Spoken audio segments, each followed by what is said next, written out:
السلام علیکم ورحمۃ اللہ وبرکاتہ نحمده ونصلی علی رسولہ الکریم اما بعد۔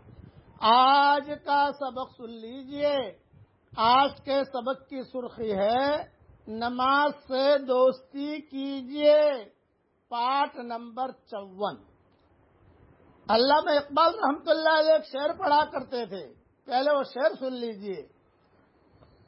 یہ کفن، یہ قبر،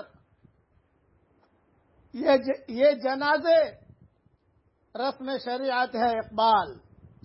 یہ کفن، یہ قبر، یہ جنازے رسم شریعت ہے اقبال۔ مر تو انسان تبھی ہی جاتا ہے جب یاد کرنے والا کوئی نہ ہو۔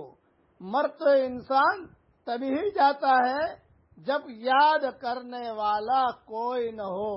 یہ کفن، یہ قبر، یہ جنازے رسم شریعت ہے اقبال۔ مر تو انسان تبھی جاتا ہے جب یاد کرنے والا کوئی نہ ہو۔ جب آدمی نماز نہیں پڑھتا تو سمجھ لو کہ اس کی یادیں بھی آسمانوں سے ختم ہو جاتی ہیں۔ فرشتے بھی یاد نہیں آتے، فرشتے بھی نہیں آتے۔ آپ نماز پڑھو گے تو فرشتے آئیں گے، دوستی ہوگی۔ 5 مرتبہ فرشتوں کو بلاؤ اہتمام کے ساتھ، وہ بھاگے بھاگے آئیں گے۔ نماز کی تیاری کرو گے بھاگے بھاگے آئیں گے۔ اس پر میں ایک حدیث سنا دیتا ہوں۔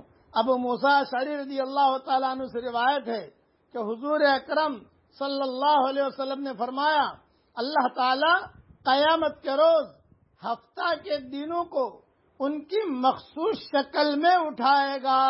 جمعہ کی شکل الگ ہوگی، سنیچر کی شکل الگ ہوگی، اتوار کی شکل الگ ہوگی، پیر کی شکل الگ ہوگی، منگل کی الگ، بدھ کی الگ، جمعرات کی الگ۔ ان کی مخصوص شکل میں اٹھائے گا۔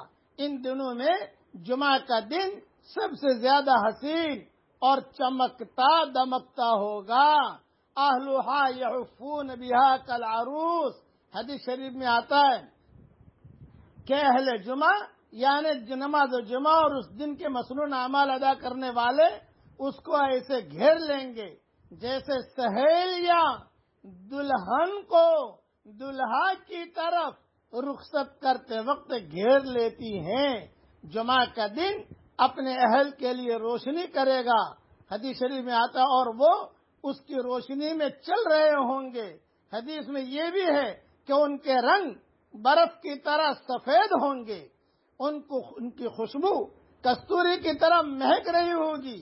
وہ کافور کے پہاڑوں میں گھسے ہوں گے، جن اور انس انہیں دیکھ رہے ہوں گے، حیرت سے ان کی آنکھیں جھپکتی نہ ہوں گی، حتیٰ کہ یہ لوگ جنت میں داخل ہو جائیں گے۔ اجر و ثواب کی امید رکھتے ہوئے اذان دینے والوں کے علاوہ کوئی ان کے مقام کو نہ پہنچ سکے گا۔ یہ روایت صحیح ابن خزیمہ میں ہے، 1730 نمبر حدیث ہے، اور قرطبی میں بھی ہے، اور تذکرہ میں بھی ہے، صفحہ نمبر 189، اور سارے علماء نے اس کو صحیح قرار دیا ہے۔ کتنی بڑی فضیلت ہے جمعہ کی۔ ہم روزانہ جمعہ کی نماز پڑھتے ہیں، لیکن ہمیں اس کا پتہ نہیں چلتا کہ جمعہ کا دن کیا دن ہے، سارے دنوں کا سردار ہے۔ اس لیے یاد رکھنا، جمعہ کی نماز کی بھی پابندی کیجیے۔ کئی لوگ ایسے بد نصیب ہوتے ہیں، شقی ہوتے ہیں کہ جمعہ کی نماز بھی انہیں نصیب نہیں ہوتی۔ اس لیے ان باتوں کا خاص خیال رکھیے۔ نماز سے دوستی کیجیے۔ یہ میری نصیحت، یہ میرا مضمون دھیان سے سنتے جائیے۔ اللہ تعالی ہم سب کو عمل کرنے کی توفیق عطا فرمائے۔ آمین۔ وآخر دعوانا ان الحمدللہ رب العالمین۔